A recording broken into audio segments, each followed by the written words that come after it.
ఆంధ్రప్రదేశ్లో ఎన్నికలు సరిగ్గా ఇంకా 6 రోజుల్లో ఎన్నికల పోలింగ్ ఉన్న నేపథ్యంలో ఊహించని చిత్ర విచిత్రాలిక జరిగేదానికి పెద్దగా ఇక్కడే స్కోప్ కనబడుతుంది.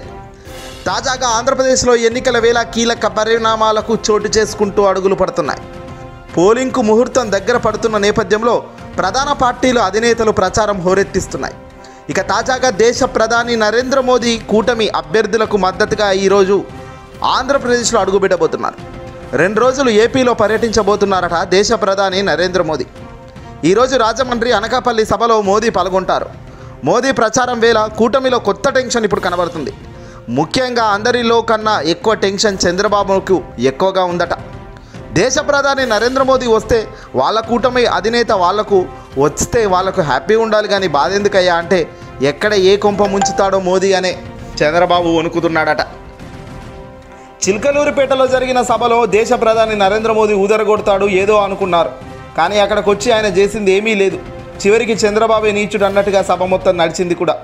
ఎంత దారుణంగా ఆ సభ అటర్ ఫ్లాప్ అయిందో కూడా మనం చూసిందే. ఒక్క దగ్గర మైకు పనిచేయదు, ఒక్క దగ్గర ప్రోటోకాల్ లేదు, ఒక్క దగ్గర మోదీ అన్న గౌరవం ఎవరు లేదు.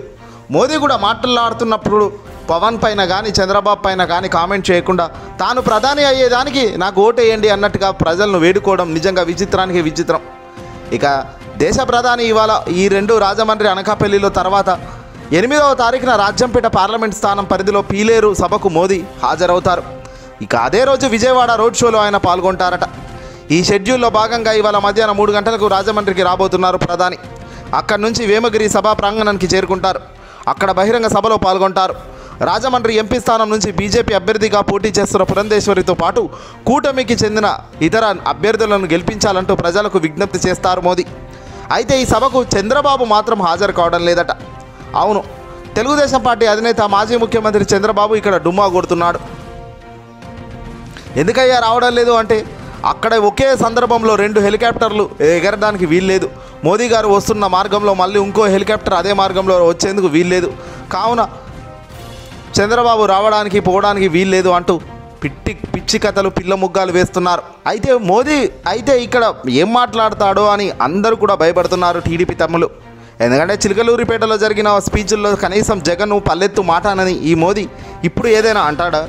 ఒకవేళ మోదీ ఏదైనా రెచ్చగొట్టేటట్టు జగన్ను ఏదైనా అంటే మాత్రం దానికి తగ్గట్టుగానే వైసీపీ అటాక్ చేసేందుకు సిద్ధంగా ఉంది. మరి వైసీపీ అటాక్ ప్రారంభిస్తే మాత్రం డిఫెన్స్ల పట్టం కూటమి పాలవుతుంది. దీంతో టీడీపీ జనసేన నేతలు ఇప్పుడు కంగు తింటున్నారు. ఏం జరుగుతుంది అనే దానిపై ఉత్కంఠంగా ఎదురు చూస్తున్నారు. కనీసం ఇప్పుడైనా జగన్పై మోదీ తీవ్ర విమర్శలు చేస్తే దాన్ని పట్టుకొని మరింత ఎక్కువగా మరింత ఉత్సాహంగా మనం మీడియాలో చూపించుకోవచ్చు. తద్వారా ప్రజల బ్రెయిన్ మరో 6 రోజుల్లో మారుతుంది అనే తట్టుగా వీళ్ళు తయారయ్యారు. ఇటీవల కేంద్ర హోంశాఖ అమిత్ షా గారు వచ్చి ఇష్టం ఉన్నట్టుగా మాట్లాడడం చూసాం. సరే, అదంతా చంద్రబాబు స్క్రిప్ట్లో భాగంగా ఆయన మాట్లాడారు. ఇప్పుడు ప్రధాని గారికి సైతం చంద్రబాబు స్క్రిప్ట్ ఇచ్చే స్థాయి ఉంటుందా? చంద్రబాబు స్క్రిప్ట్ ఇస్తే మోదీ అదే చదువుతాడా? నిజంగా ఇప్పుడు జగన్ను ఈరోజు మోదీ గారు కనుక ఏదైనా అనరాని మాటలు అన్నా విమర్శించినా అది పక్కా ప్రణాళికతో చంద్రబాబు స్క్రిప్టే అని తెలుస్తోంది. ఒకవేళ అలా అనకపోతే మాత్రం దాని తర్వాత పరిణామాలు పూర్తిగా వేరు ఉంటాయి. ఏదేమైనా మోదీ ఈరోజు ఏం చేస్తారు అనేదే ఇప్పుడు సర్వత్రా ఉత్కంఠంగా ఉంది. పైగా ఈ సభకు చంద్రబాబు డుమ్మాలో ఉండడం, చంద్రబాబు రాలేకపోతుండడం మరో ఆటర్ ఫ్లాప్కు ప్రధాన కారణంగా మొదలైంది ఆల్రెడీ. ఏదేమైనా చూడాలి ఏం జరుగుతుందో ఈ మీటింగ్ ద్వారా.